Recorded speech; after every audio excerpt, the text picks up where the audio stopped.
Hi, this is Movie Thoughts. This is the 32nd episode, and I'm doing this on YouTube. I still am trying to keep up with turning these over into the podcast version as well. I kind of have a Facebook page at Movie Thoughts Podcast that I sort of keep up with, and I haven't seen anything recently, so I haven't updated my letterboxed reviews, but I do have a page of my old reviews or older reviews on my letterboxed site under the username Forager23. As I said, this is the 32nd episode, and today's episode is really sort of a grab bag. I have a couple things I wanted to talk about. One was one of my listeners, Sky Payne, thought that maybe it'd be interesting for me to talk about the filmmaker Curtis Hanson, who's certainly someone who's made movies I've liked. I didn't know that I have too much interesting to say about him, but I will it's hard for me to not at least offer my opinions on any given movie related subject, even if the opinions aren't going to be that interesting. But so first, I'd like to talk about Curtis Hanson for a little bit, and then maybe I have some other related or unrelated observations to make as well today. So first of all, Curtis Hanson and I guess an American filmmaker.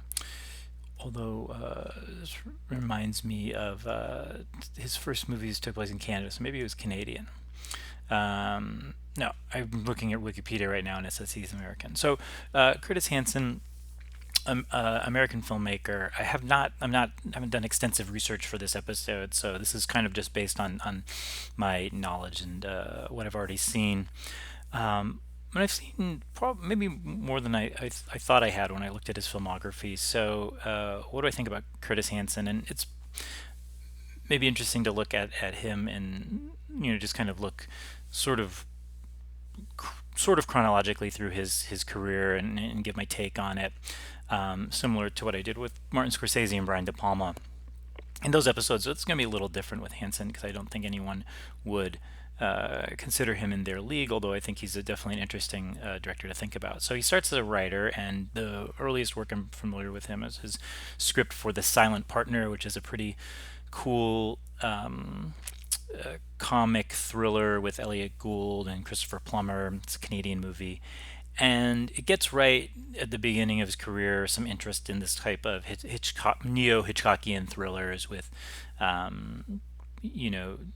the issues of like point of view and audience knowledge versus character knowledge playing a big part in developing the suspense. He is the co-writer with Sam Fuller of one of Sam Fuller's great late works, White Dog, which is an interesting movie. If you haven't seen it, go check that out. I don't really consider that. I don't know where I'd put that into if I'm making an argument for like, oh, some unified Curtis Hanson theory. I don't know where I'd put White Dog into. I also don't know we need to have a unified Curtis Hanson theory, but if I were, I don't know where to put that into. And then, as I said, I haven't seen a lot of all of his movies, but the next movies that kind of pop out as being important to talk about are the kind of three, again, sort of neo Hitchcockian thrillers he made: Bad Influence, The Hand That Rocks the Cradle, and then The River Wild. And of those, Bad Influence is my favorite by quite a bit. I think the other two are both pretty nicely done, but not as interesting. Bad Influence, of course, has the kind of great Rob Lowe performance there. Uh, I think though, you know, it's the movie he made after The River Wild, which is L.A. Confidential, that for me, and I think for most, many, not to say most, but for many people, kind of moved him from a kind of interesting director of okay thrillers to more of a filmmaker to pay for whom we want to pay some attention, to whom we want to pay some attention, and I think L.A. Confidential is a really terrific movie overall. It's got great performances. It's got a great style. It's very enjoyable and engaging, and the almost every, it's sort of note for note, pretty much a perfect movie. Someone was writing recently on Facebook that they have to kind of, that their experience watching LA Confidential is they have to remind themselves that it's still a good movie despite that it doesn't live up to James Ellroy's novel. And I am a huge fan of the novel LA Confidential and the entire that whole series of books, the LA Quartet that James Ellroy wrote about the Los Angeles Police Department during that time period. And I have to say that it's never, in this case, it's never really been a problem for me that um, it's never really been a problem for me that it doesn't kind of do the whole novel, that it streamlines things, that it somewhat simplifies things, although I think um, remains pretty nuanced and complex. Um, it's never really been a problem for me, and in fact, there's this tendency nowadays to look at a novel like LA Confidential or like a series of books like the LA Quartet and say like, oh, the only way to do this justice is to do it as a mini series or a TV show. And I think that's a terrible kind of thought that has popped into kind of discourse around movies and TV, as if like the only way you can kind of do justice to a translation of a work or an adaptation of a work is to be pedantically literal minded about doing exactly everything on screen and or everything on the page turned to the screen. And in reality, I think something like the LA Confidential is a lot more impressive. I don't know, is more impressive in a lot of ways. And it's that the screenplay really distills the essence of the novel, really gets the major point of view across, and then the movie gets kind of the tone pretty, develops its own tone, and that does that material really, I think, justice.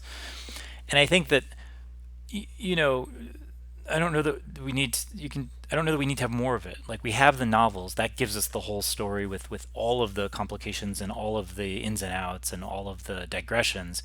I don't know that we need like a, a, a version of that we can now watch. I think much more interesting to me is that more distilled version that the movie gives us. And so I think that's an interesting kind of change in the way people have, talk about adaptations a lot today. It's like, oh, it needs to be a mini series, it needs to go on for hours and hours and hours and hours and hours, instead of like capturing the essence of another work and presenting it in its own medium. Anyways, so that's what I have to say about that. Um, Similarly, with his next work, I think you make a similar case. It's Wonder Boys, based on the Michael Chabon novel, and I actually think it's an improvement on the novel. I think in this case, the streamlining actually like leaves out some of the weaker parts of that novel.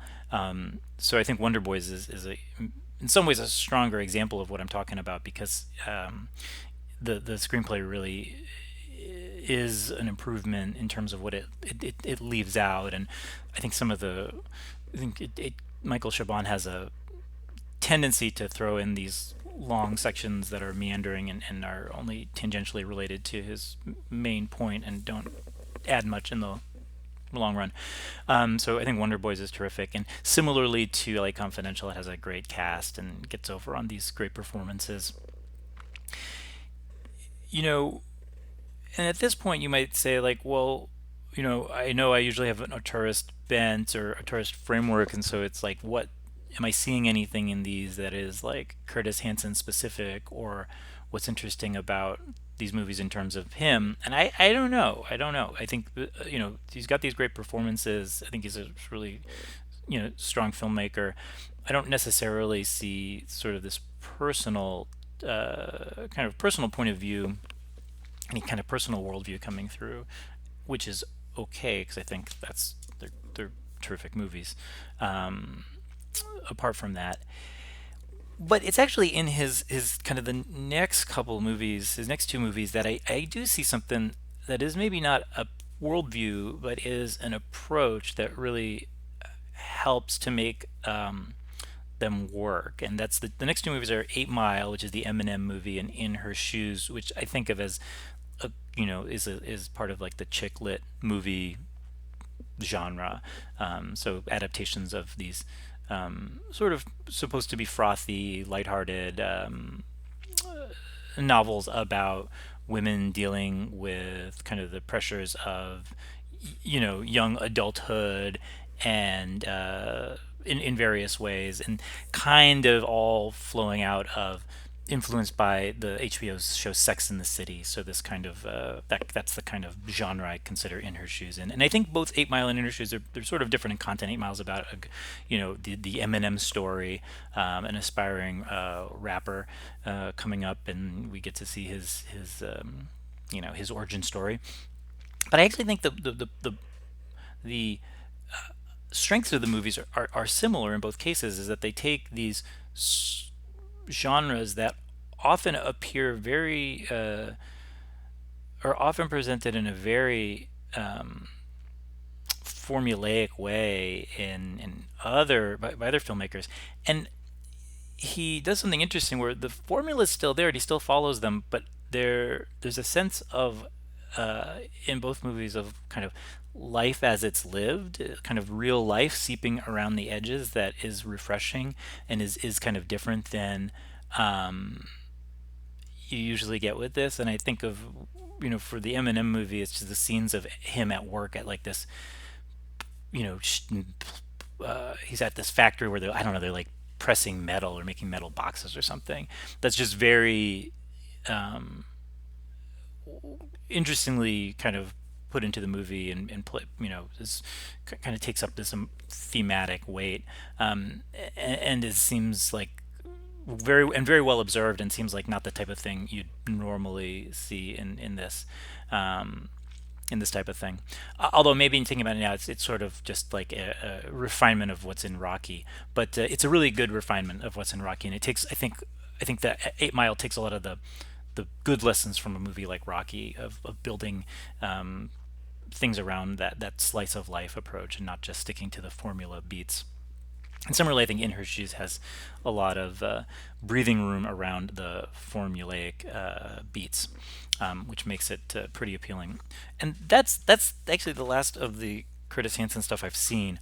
I thought I had seen Lucky You, but actually, when I looked further into it, it's Lucky You is this movie about you know, I think like it's some type of gambler in Las Vegas, and I thought I had seen it, but it turned out I was thinking of Lay the Favorite, which is a movie Stephen Frears directed, and thinking about that, it made me think like, oh, in some ways Curtis Hanson's a little bit like Stephen Frears for me, one of these guys who's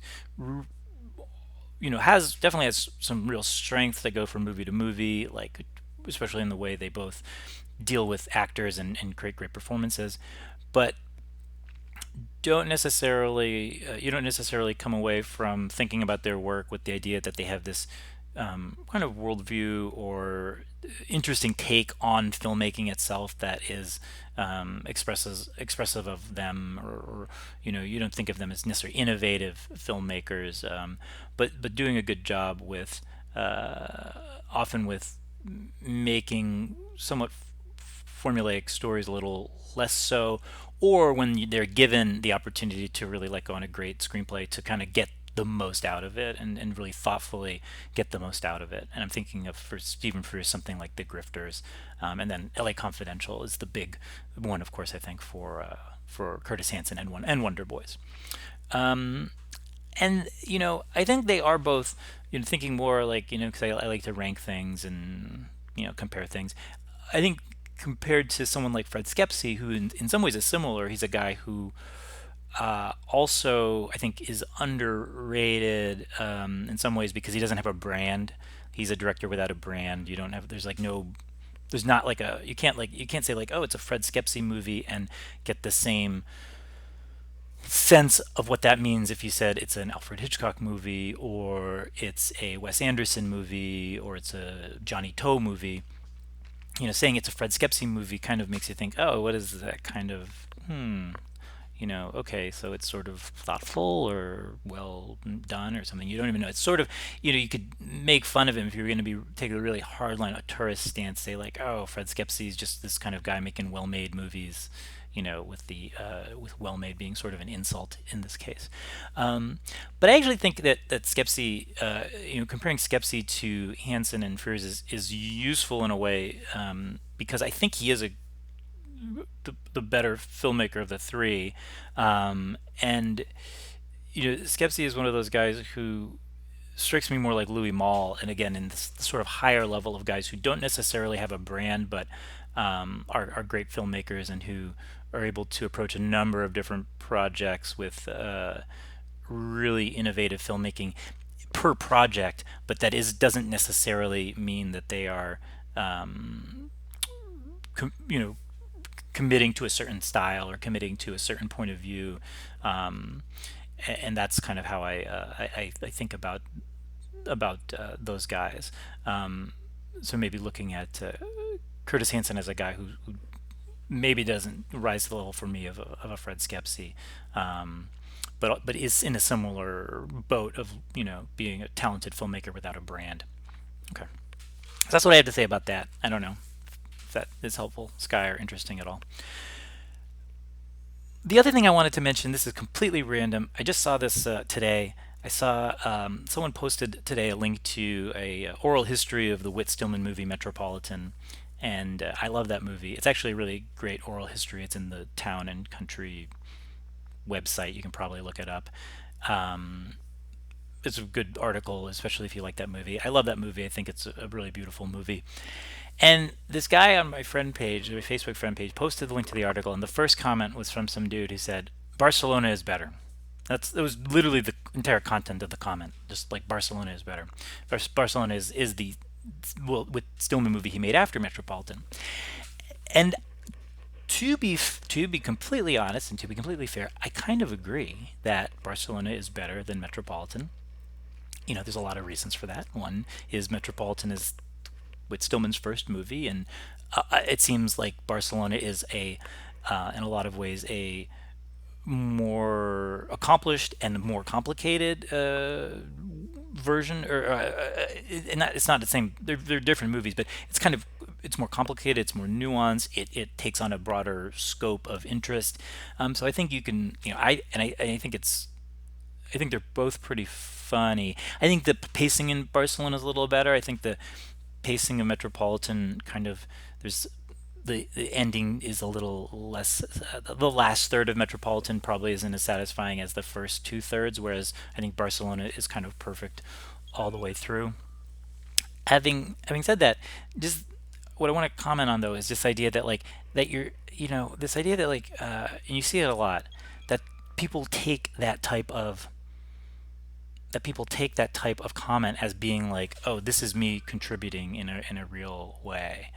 This is me contributing to the conversation in a meaningful way. And it's like, no, that is not a meaningful contribution. That's just like garbage. Like, this impulse to kind of look at a article on, or like kind of take a mention of some movie that has merit and is interesting to talk about in its own right, and then to just kind of have your contribution be like, oh, this other thing is better. It's completely valueless. And like, not to say that I don't catch myself kind of doing it sometimes, but again, this is the kind of theme of the podcast here is like, context is always better. Saying like, I think Barcelona is better for like, for example, for the reasons I gave, I think at least gives some interest and some content there, whereas you're not just kind of pissing on it and just sort of like useless contribution to the conversation, and especially so when the actual movie under discussion, Metropolitan, is actually a really good movie. Like, it's got a lot of things you could point to and talk about on your own. So it's kind of like drive by, oh, this other thing is better. Pretty terrible habit. I'd like to see people just stop it. No one's going to listen to me, but if you are listening to me and you do that, just stop. If you are going to say it, add some content to go with it. Like, at least make it less, more than just like kind of this kind of drive by, toilet papering, and try to join in the conversation. Okay, that's probably all I have for today. We'll hope to be back soon. Take care.